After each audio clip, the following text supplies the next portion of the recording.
यदि आप शिव भक्त हैं और ऐसी ही दिव्य कथाएं सुनना चाहते हैं तो कृपया हमारे चैनल को अभी सब्सक्राइब करें, क्योंकि जो कथा आप अब सुनने जा रहे हैं वह केवल सुनने के लिए नहीं बल्कि जीने के लिए है। ये कहानी है एक ऐसे साधक की जिसने नमः शिवाय मंत्र को केवल सुना नहीं बल्कि हर अक्षर को जी लिया। उस साधक का नाम था एकंत। वह बचपन से ही विचित्र था, न किसी से अधिक बोलता न किसी से अधिक जुड़ता, पर उसके मन में एक प्रश्न हमेशा उठता रहता था, मैं कौन हूँ? वह अपने गांव के मंदिर में जाता, शिवलिंग के समक्ष बैठता और घंटों केवल एक मंत्र सुनता रहता, नमः शिवाय। मंत्र उसकी चेतना में उतरता जा रहा था, पर उसका अर्थ वह समझ नहीं पा रहा था। एक रात जब चंद्रमा की रोशनी हिमालय की चोटियों पर उतर रही थी, वह अकेला बैठा रहा एक चट्टान पर, और तब उसे एक प्रकाश दिखाई दिया। उस प्रकाश से एक योगी प्रकट हुए, नेत्र बंद, शरीर पर भस्म और मुख पर शांत मुस्कान। तू मंत्र का अर्थ जानना चाहता है तो 5 दिशाओं की यात्रा कर। हर दिशा में एक शक्ति मिलेगी, वो शक्ति बताएगी कि नमः शिवाय क्या है। और वह यात्रा शुरू हुई। वहां पर्वतों की गोद में तेज हवाओं का नृत्य था, वायु की टंकार से एकांत गूंज रहा था। वहां एक वृद्ध साधु ध्यान में थे। उन्होंने नेत्र खोले और बोले, यह सृष्टि की पहली ध्वनि है। जब कुछ नहीं था तब भी यह था, जब कुछ नहीं रहेगा तब भी यही रहेगा। यह ब्रह्मांड की नब्ज है। एकंत ने आंखें मूंद ली और पहली बार को सुना अंदर से। वहां तपती धरती, अग्नि के शिखर और बीच में बैठी थी एक योगिनी। उनकी आंखों में शक्ति थी पर चेहरा शांत। उन्होंने कहा, नमः का अर्थ है समर्पण। तू कुछ नहीं है, तेरा नाम, रूप, पहचान सब झूठ है। जब तू कहता है नमः, तू अपने अस्तित्व को शिव में विलीन कर देता है।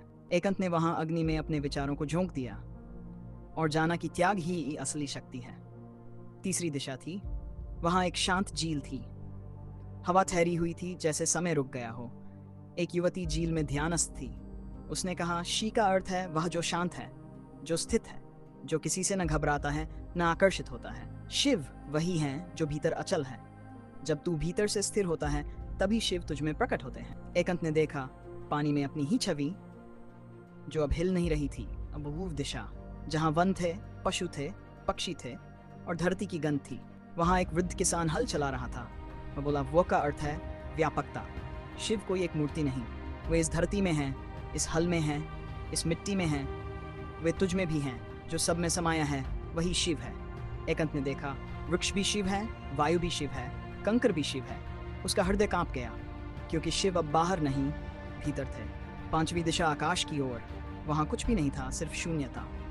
और उस शून्य में भी एक स्वर था जो कहता था, युग, योग, मिलन। जब आत्मा शिव से मिलती है, जब द्वैत समाप्त होता है, जब तू मैं नहीं केवल हम होता है, वही योग है, वही शिव है। अब एकंत वापस लौटा। वह नाच नहीं रहा था, न रो रहा था, वह बस मौन था। उसके मौन में अब नमः शिवाय था।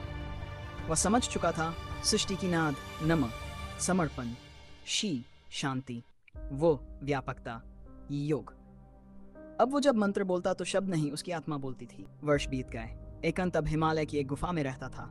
उससे मिलने जो भी आता वो केवल एक ही मंत्र देता, नमः शिवाय। इसे बोलना मत, इसे जीना सीखो। यदि आपने इस कथा को भीतर तक अनुभव किया तो कृपया हमारे चैनल को अभी सब्सक्राइब करें, क्योंकि शिव की कृपा तभी टिकती है जब आप उसे केवल सुने नहीं, अपनी सांसों में उतारें। अब आपसे एक प्रश्न, आपके जीवन में कौन सी शक्ति सबसे ज्यादा जागृत है? की नाद, नमः का समर्पण, शी की शांति, वो की व्यापकता, या ये का योग? कमेंट करें। आपको इस मंत्र का कौन सा अक्षर सबसे ज्यादा छू गया? हर हर महादेव, नमः शिवाय।